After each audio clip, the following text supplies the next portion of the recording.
આજના આ લેક્ચરમાં આપણે એકમ કોષમાં પરમાણુઓની સંખ્યાની ગણતરી કરશું. એટલે કે એક એકમ કોષમાં કેટલા પરમાણુઓ સમાય છે. હવે આપણે લાસ્ટ લેક્ચરમાં જોયું હતું કે એકમ કોષમાં બે પ્રકારની વાત હતી. એક સાદો આદિમ પ્રકારનો એકમ કોષ અને એક કેન્દ્રિત પ્રકારનો એકમ કોષ. કેન્દ્રિતના એકમ કોષમાં પરમાણુની ગોઠવણી વધુ જટિલ અને વધુ ભરાવદાર બને છે. એની પેકિંગ ક્ષમતા વધુ સારી બને છે. જ્યારે સાદા એકમ કોષમાં આ પેકિંગ ક્ષમતા ઓછી હોય છે. તો આપણે પહેલા સમજીએ કે આદિમ ઘન એટલે કે સાદો આ જે કોષ દેખાય છે એમાં કુલ કેટલા પરમાણુ એક એકમ કોષમાં ગણતરીમાં આવે છે. તો આદિમ ઘન એકમ કોષને માત્ર ખૂણાઓ પર જ પરમાણુ હોય છે. જે તમે જોઈ શકો છો આ દરેક ખૂણા ઉપર જ એક એક ગોળો છે. એટલે કુલ કેટલા ગોળા થયા? 8 ગોળા. ખૂણા પરનો પ્રત્યેક પરમાણુ આકૃતિમાં દર્શાવ્યા પ્રમાણે નજીકના 8 એકમ સાથે ભાગીદારી કરે છે. હવે સમજી લો કે આ જે એક ગોળો હશે એની બાજુના 8 એકમ કોષોને સ્પર્શતો હશે. તો એનો મતલબ તમે સમજી શકો છો કે આ જે એકમ કોષ છે એમાં તો એનો 8મો ભાગ જ ગયો. આખો તો અંદર ભાગ એ ગોળાનો સમાવેશ જ નથી. કારણ કે એ ગોળો જો 8 એકમ કોષોને સ્પર્શતો હોય તો એક એકમ કોષમાં એનો કેટલામો ભાગ જતો હોય? 8મો ભાગ. તો આ 8 એકમ કોષ સાથે ભાગીદારી કરે છે. જે પૈકી 4 એકમ કોષો એક જ સ્તરમાં અને અન્ય 4 એકમ કોષો ઉપરના અથવા નીચેના સ્તરમાં. આ કઈ રીતે? તો તે જોઈએ. તો સમજી લો કે આ એક એનું મોડેલ આપણે વિચાર્યું છે, બનાવ્યું છે. તો અહીં કને આપણને જે વાત કરે છે કે દરેક આ નાનામાં નાનો એકમ કોષ છે. આ નાનામાં નાનો એક એકમ કોષ બતાવ્યો છે આપણને. આ એકમ કોષમાં જે બતાવે છે કે આ 8 જે ખૂણા છે એના ઉપરના ગોળો ની વાત કરી છે કે 8 ખૂણો દેખાય છે. હવે સમજી લો કે અહીં જે ગોળો છે એ કેટલાને સ્પર્શે છે? કેટલા એકમ કોષોને? સમજી લો આ જગ્યાએ એક ગોળો આવેલો છે તો એ કેટલાને સ્પર્શે છે? તો આ 4 એકમ કોષોને તો સ્પર્શે જ છે. એની ઉપર આવેલા આપણે વાત કરી ને અહીં કરે કે જે પૈકી 4 એકમો કોષો એક જ સ્તરમાં, આ તમે દેખાય છે એક જ સ્તરમાં, અને અન્ય 4 એકમ કોષો ઉપરના સ્તરમાં અથવા નીચેના સ્તરમાં. સમજી લો અહીંયા જે ગોળો હશે, આ જગ્યાએ જે ગોળો હશે, આ ખૂણા પરનો જે ગોળો હશે એ ગોળો આ 4 એકમ કોષોને સ્પર્શે જ છે અને નીચેના 4 એકમ કોષોને પણ સ્પર્શે છે. એટલે કુલ કેટલા એક ગોળો કેટલા એકમ કોષોને સ્પર્શે છે? 8 એકમ કોષોને. તો એનો મતલબ કે આ એક એકમ કોષના ભાગમાં તો આનો 8મો જ ભાગ આવ્યો, ગોળાનો તો 8મો જ ભાગ આવ્યો અંદર. તો સમજી લો કે આવા તો એક એકમ કોષમાં 8 ખૂણા છે. તો દરેક ખૂણા ઉપરનો એક ગોળાનો 8મો ભાગ એક એકમ કોષમાં આવતો હોય તો એવા 8 ખૂણા હોય તો દરેકનો 8મો ભાગ ગણીએ તો કુલ ગોળો કેટલો થશે? તો 8 ખૂણા ગુણ્યા 1/8 એટલે કે 8મો ભાગ. 8 ઉડી જશે એટલે એક ગોળો સાદા એકમ કોષમાં સમાશે. જો તમે કે આ એક ગોળાની વાત કરું છું. તમે જુઓ કે આ એક ગોળો છે. હવે આ એક ગોળામાં 8મો ભાગ એટલે કેટલો થાય છે? આ થયો 2 ભાગ, બીજો ભાગ. હવે આ જે ભાગ તમે ગણો છો આ ભાગ જે થયો એ 8મો ભાગ. આ એક ગોળાનો 8મો ભાગ એટલે કે એક એકમ કોષમાં આટલો જ ભાગ અંદર સમાતો હશે. તો આવા દરેક એક જેટલા પણ આ જે સાદો એકમ કોષ છે એમાં જેટલા પણ ખૂણા છે દરેક ખૂણાનો આટલો ભાગ એકમ કોષના અંદર આવતો હશે. તો 8 ખૂણાનો આટલા ભાગ ગણીએ તો એક ગોળો કુલ બને છે. આમ પરમાણુ, અણુ અથવા આયનોનો 8મો ભાગ જ વિશિષ્ટ આ એકમ કોષમાં સમાવિષ્ટ થાય છે. જે તમે અહીં પણ જોઈ શકો છો કે આ એક ગોળો છે એ 1, 2, 3, 4 ઉપરના 4 સ્તરોને સ્પર્શે છે અને નીચેના પણ 4 સ્તરોને સ્પર્શે છે. એટલે આમ આ ગોળો દરેકના એકમ કોષમાં આ ગોળાનો 8મો ભાગ વપરાય છે, અંદર સમાવેશ થાય છે.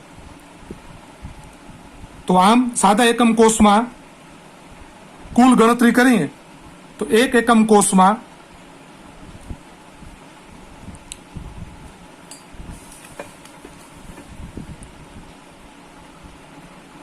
તો આદિમ એકમ કોષ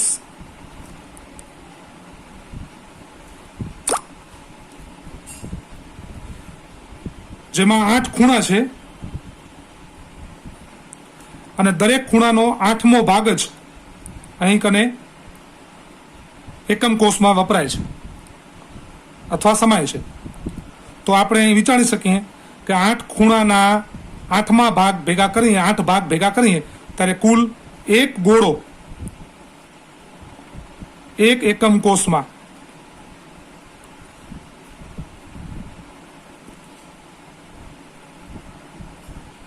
સમાય છે. આ થઈ સાદા એકમ કોષની વાત.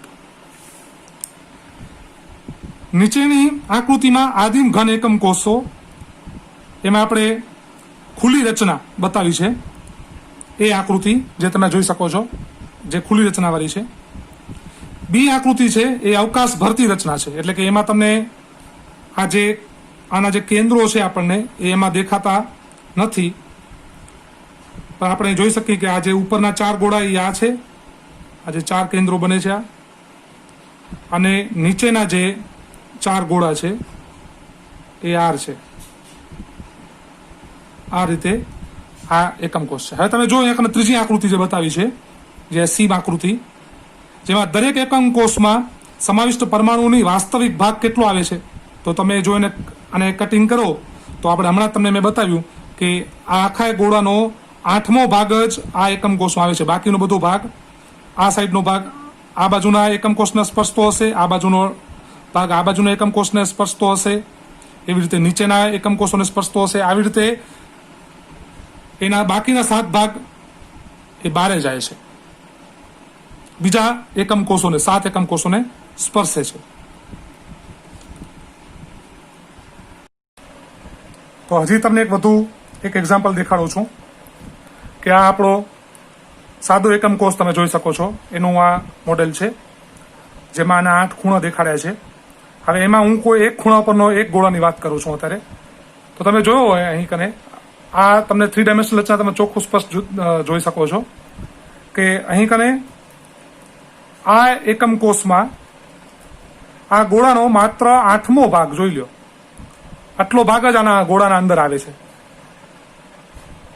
જોઈ શકો છો ને તમે કે આ ગોળાનો માત્ર 8મો ભાગ જ આ એકમ કોષના અંદર આવે છે. બાકીનો બધો મોટે ભાગે બધો ભાગ બહાર છે. જો આ બધો ભાગ બહાર છે, આખો ભાગ બહાર છે ગોળાનો. 7 ભાગ એના બહાર દેખાય છે. કયા 7 ભાગ? આ 1 ભાગ, આ 2 ભાગ, આ 3 ભાગ અને આ 4 ભાગ નીચેના, આ 4 ભાગ, 4 ભાગ આ બારે છે. આ નીચેના, આને નીચે જે એકમ કોષ આવશે એ આને સ્પર્શતા હશે. એટલે કે એક એકમ કોષ અહીં સ્પર્શતો હશે આ ભાગને, એક એકમ કોષ અહીં સ્પર્શતો હશે આ ભાગને, એક એકમ કોષ અહીં સ્પર્શતો હશે આ ભાગને સ્પર્શતો હશે, એક એકમ કોષ, 2 એકમ કોષ, જુઓ છો ને, આ 1 એકમ કોષ, આ 2 એકમ કોષ, આ 3 એકમ કોષ, અને ચોથો તો પોતે અંદર જ છે. અને એવી રીતે 4 એકમ કોષો નીચે, 1 એકમ કોષ અહીં, બીજો એકમ કોષ અહીં, ત્રીજો અહીં અને ચોથો અહીં. આમ 4 એકમ કોષો બારે, 3 એકમ કોષો અહીં બારે, એટલે કુલ 7 ભાગ એના બારે જ રહી ગયા. એક જ ભાગ આ ખૂણાનો અંદર આવ્યો. તો દરેક ખૂણાનો આવી રીતે 8મો ભાગ, એમ અહીંનો 8મો ભાગ, એમ અહીંનો 8મો ભાગ, દરેકનો 8મો ભાગ ગણતરીમાં આપણે લઈએ તો આ આખા એક એકમ કોષમાં કુલ કેટલા ગોળા અંદર સમાયો કહેવાય. દરેક 8મો ભાગ ભેગો કરીએ તો એ કેટલા બને છે? તો 1 ગોળો બને છે. તો આ રીતે સાદા એકમ કોષમાં કુલ 1 ગોળાનો સમાવેશ થાય છે. હવે પછીનો પ્રશ્ન આપણે છે કે અંતઃકેન્દ્રિત એટલે કે જે એકમ કોષનો બીજો પ્રકાર હતો કેન્દ્રિત પ્રકારનો એકમ કોષ. તો કેન્દ્રિત એકમ કોષમાં આપણે 3 પ્રકાર જોયા હતા. એક અંતઃ કેન્દ્રિત એટલે કે બીસીસી, બીજો ફલક કેન્દ્રિત એટલે કે એફસીસી અને ત્રીજો અંત કેન્દ્રિત એટલે કે એન્ડ સેન્ટર. આ એમાંનો આપણે જોઈએ છીએ અંત કેન્દ્રિત એટલે કે બીસીસી રચના, જેને આપણે body centred cubic close packing પણ કહે છે. તો જો બીસીસી ની આપણે રચનાની વાત કરી છે, આ બીસીસી રચનાનો એકમ કોષ છે. હવે બીસીસીમાં કુલ એક એકમ કોષમાં કેટલા ગોળા સમાય છે એની ગણતરી કરીએ તો 8 ગોળા તો છે જ 8 ખૂણા ઉપર, એ હમણાં જ આપણે સમજ્યા. તો 8 ગોળા તેના 8 ખૂણા ઉપર, એક ખૂણામાં કેટલો ભાગ આવતો હતો ગોળાનો? તો 8મો ભાગ. એટલે કે એક ગોળો તો એના ખૂણા ઉપર છે જ સમાવેલો. કુલ એક ગોળો, 8 ગોળા ભેગા થઈને એક ગોળો એક એકમ કોષમાં આવે છે. બીજો એક ગોળો એના મધ્યમાં છે, તમારે દેખાય છે આકૃતિ, સિંહ આકૃતિ જુઓ વચમાં. તો એ ગોળો તો આખે આખો કેન્દ્રમાં છે એટલે આખે આખો એકમ કોષમાં સમાઈ જાય છે. એટલે એ ગોળો તો આપણે પૂરેપૂરો ગણવો પડશે. તો એક ગોળો છે એનો મધ્યમાં એટલે કે કેન્દ્રમાં. તો ખૂણા 8 ખૂણાનો ભેગો થઈ એક ગોળો બન્યો અને મધ્યમાં કેન્દ્રમાં એક ગોળો. એટલે આમ બીસીસીમાં કુલ 2 ગોળાઓ એક એકમ કોષમાં આવેલા છે. તો અંતઃકેન્દ્રિત જે આ સમઘનીય બીસીસીની આપણે જે વાત કરી એમાં દરેક ખૂણાનો પરમાણુ, તો આપણે એમાં જોઈએ કે 8 ખૂણા ઉપર 8 પરમાણુ છે. 8 ખૂણા ઉપર એનો 8મો ભાગ એટલે કે કુલ એક ગોળો બને છે. એવી રીતે એક અંતઃકેન્દ્રિત એટલે એક ગોળો એના અંતઃ એટલે કે કેન્દ્રમાં આવેલો છે એટલે પૂરેપૂરો ગણવાનો, એટલે એનો એક ગોળો થયો કારણ કે કેન્દ્ર એક જ છે એવી રીતે વચમાં. તો આમ પ્રતિ એકમ કોષમાં બીસીસી પ્રકારની જે રચના હશે, જે ગોઠવણી હશે, એમાં દરેક એક એકમ કોષમાં કુલ કેટલા ગોળા આવેલા હશે? 2 ગોળા આવેલા હશે. તો અહીં બીસીસી ની વાત પૂર્ણ થઈ. હવે જોઈએ છીએ આપણે કેન્દ્રિત એકમ કોષમાં જે આપણો બીજો પ્રકાર હતો એમાં જે 3 પેટા પ્રકાર હતા એમાં બીસીસી જોઈ લીધું પહેલો પ્રકાર. બીજો પ્રકાર કયો હતો? ફલક કેન્દ્રિત એટલે કે આપણે એને કહીએ છીએ એફસીસી રચના. હવે એના અંદર ગોળાની ગણતરી આપણે સમજીએ. તો ફલક કેન્દ્રિત સમઘનીય એકમ કોષ બધા જ ખૂણાઓ પર પરમાણુ ધરાવે છે. એ તો છે જ, દરેક ખૂણા પર તો પરમાણુ છે જ. અને સમઘનના બધા જ ફલકોના કેન્દ્ર પર એક પરમાણુ હોય છે. તો હવે આપણે ધ્યાનથી ગણતરી કરવી પડશે કે કેટલા થાય છે. તો આપણે એ જાણીએ છીએ કે દરેક ખૂણાનો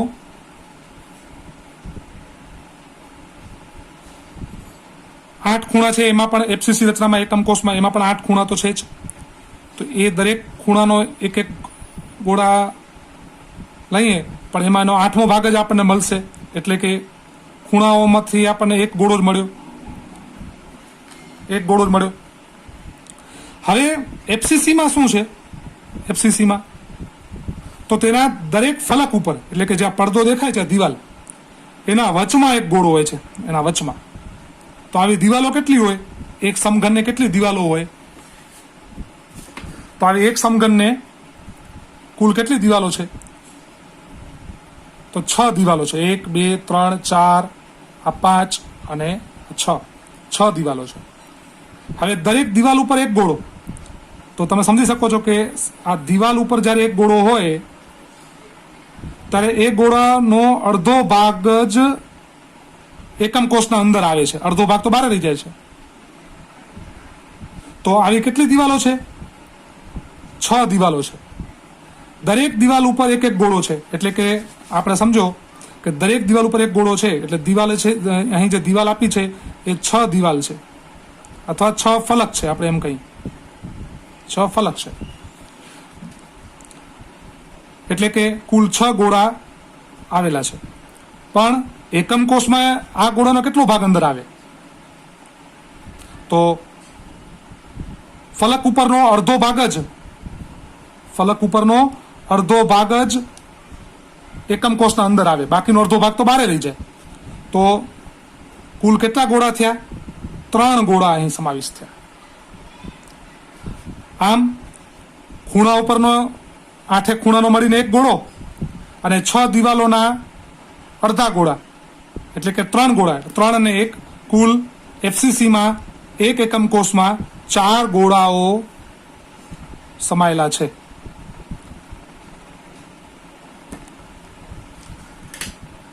જે તમે આમ સમજી શકો એક આકૃતિમાં, જ્યારે કોઈ એક દિવાલ ઉપર એક ગોળો આવેલો હોય તો તે ગોળાનો માત્ર અડધો ભાગ જ એકમ કોષના અંદર આવશે, બાકીનો અડધો ભાગ ક્યાં જશે? એકમ કોષની બારે. એટલે આવી 6 દિવાલો છે, 6 ફલક છે, તો એના અડધો ભાગ એટલે કે કુલ કેટલા ગોળા અંદર આવશે એક એકમ કોષમાં? 6 દિવાલોના અડધા ગોળા ભેગા કરીને તો 3 ગોળા એક એકમ કોષમાં દિવાલો તરફથી મળશે, જ્યારે બાકીના 8 ખૂણાઓનો એક ગોળો મળે જ છે. એટલે કુલ આમ એફસીસીમાં 4 ગોળાઓનો સમાવેશ થાય છે. આમ ફલક કેન્દ્રિત સમઘનીય એટલે કે એફસીસી એકમ કોષ બધા જ ખૂણાઓ પર પરમાણુ ધરાવે છે અને સમઘનના બધા જ ફલકોના કેન્દ્ર પર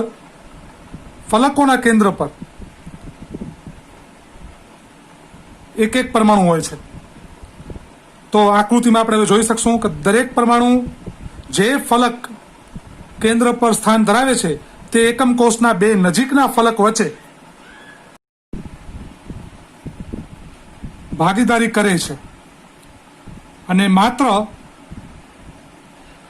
એનો અડધો ભાગ જ દરેક પરમાણુનો તે એકમ કોષની ભાગીદારી કરે. જેમ કે તમે જોવો છો કે આ એક ફલક છે, આની વચમાં આ જે ગોળો આવેલો છે દિવાલ ઉપર, આ ગોળા અડધો આ એકમ કોષમાં જાય છે અને એ ગોળાનો અડધો ભાગ આ એકમ કોષમાં જાય છે. આવી રીતે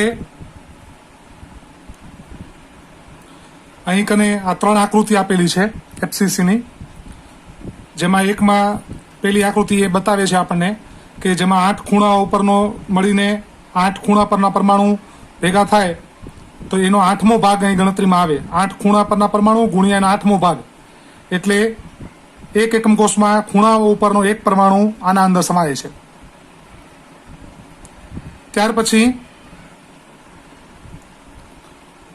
તેમાં 6 ફલક કેન્દ્રિત પરમાણુઓ આવેલા છે. ફલક કેન્દ્રિત એટલે કે દરેક ફલકના કેન્દ્રમાં એક ગોળો, પણ એનો એકમ કોષમાં તો ખાલી અડધો ભાગ જ આવે છે, જે તમે આ આકૃતિમાં પણ જોઈ શકો છો, અને રચના વધુ જટિલ બનતી જશે. તો તમે અહીં જોઈ શકો છો આ દરેક ફલકનો અડધો ભાગ જ આ એકમ કોષમાં આવ્યો. આ સાઈડની જે ફલક છે, આ દિવાલ છે, એનો પણ અડધો ભાગ અંદર આવ્યો. આવી 6 દિવાલોનો 6 ગોળાનો અડધો ભાગ જ આ એકમ કોષમાં આવે છે. તો પ્રતિ એકમ કોષ, દરેક એકમ કોષમાં 6 દિવાલ છે, દરેક દિવાલનો અડધો ગોળો આવે, તો આમ કુલ 3 પરમાણુ એના અંદર એકમ કોષમાં સમાય છે. તો 8 ખૂણાનો એક પરમાણુ, 8 ખૂણા ઉપર થઈને એક પરમાણુ અને 6 દિવાલો ઉપરનો મળીને 3 પરમાણુ, આમ મળીને એફસીસી રચનામાં એક એકમ કોષમાં પ્રતિ એકમ કોષમાં કુલ 4 પરમાણુઓનો સમાવેશ થાય છે. હવે ત્રીજો પ્રકાર હતો કેન્દ્રિત એકમ કોષનો અંત કેન્દ્રિત. હવે અંત કેન્દ્રિતમાં યાદ છે આપણે લાસ્ટ લેક્ચરમાં એનિમેશનમાં જોયું હતું કે તેના 8 ખૂણાઓ ઉપરાંત તેમાં માત્ર 2 ફલક એવી હોય છે કે ત્યાં કને બંને ફલક ઉપર એક એક ગોળો હોય છે. તો હવે 8 ખૂણા ઉપરનો દરેકનો એક એક ગોળો ગણી તો 8 ખૂણા છે, પણ એક એકમ કોષમાં કેટલો ભાગ સમાવેશ થાય છે? 8મો જ ભાગ. તો કુલ કેટલા ગોળા? 8 ખૂણાના મળીને એક ગોળાનો કુલ અહીં સમાવેશ થયો. આ સિવાય અંત કેન્દ્રિતમાં આપણે સમજ્યા હતા કે તેની સામસામેની 2 ફલક ઉપર એક એક ગોળા હોય છે. હવે 2 ફલકના કેન્દ્રમાં એક એક ગોળા હોય તો આપણે જાણીએ છીએ કે ફલક ઉપરનો અડધો ભાગ એકમ કોષના અંદર આવે છે.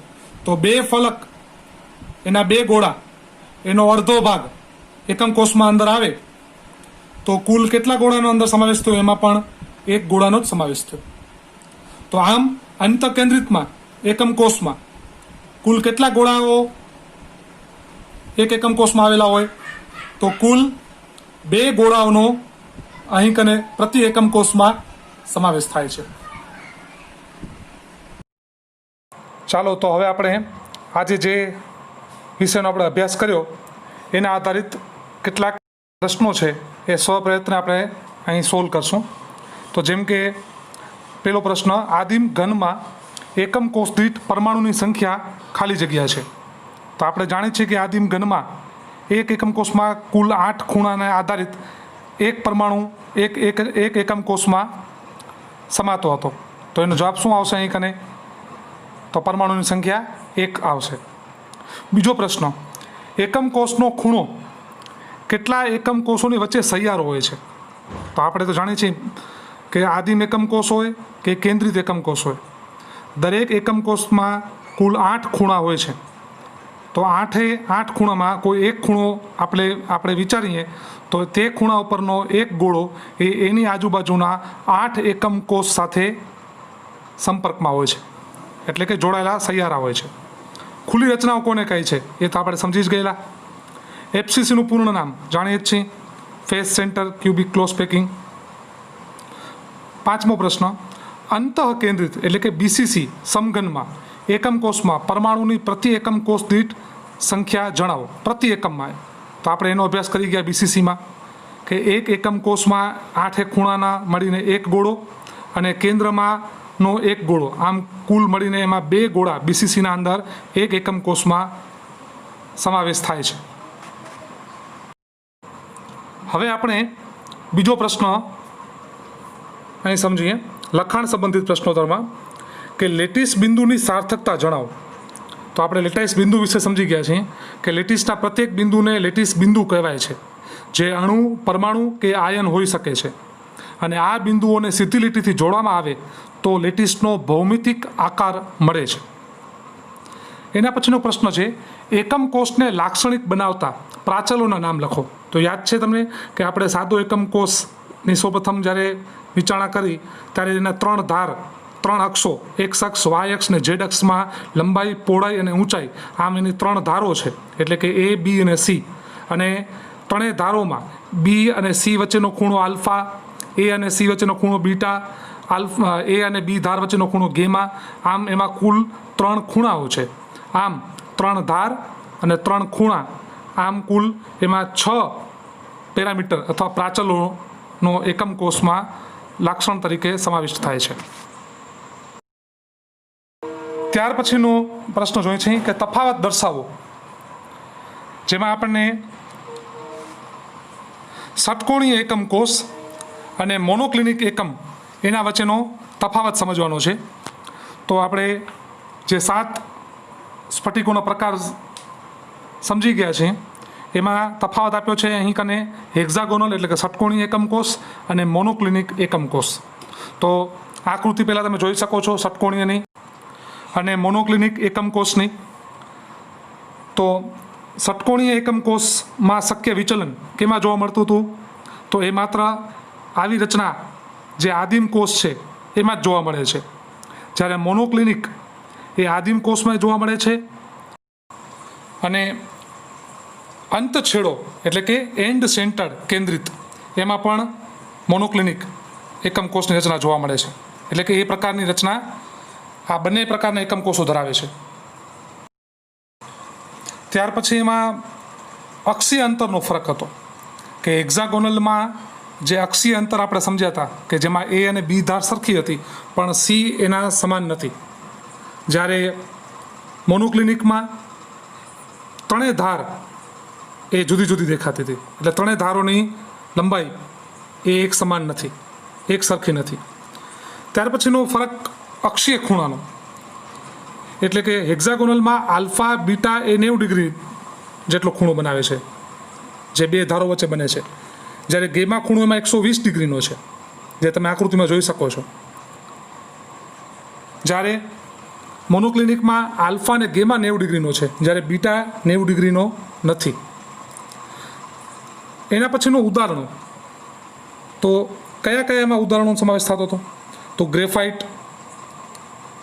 હેક્ઝાગોનલમાં graphite, zinc oxide, cadmium sulphide, આ બધા એના ઉદાહરણો છે કે આ બધા પ્રકારના ઘન પદાર્થોમાં આવી ગોઠવણી હોય છે હેક્ઝાગોનલ ટાઈપની.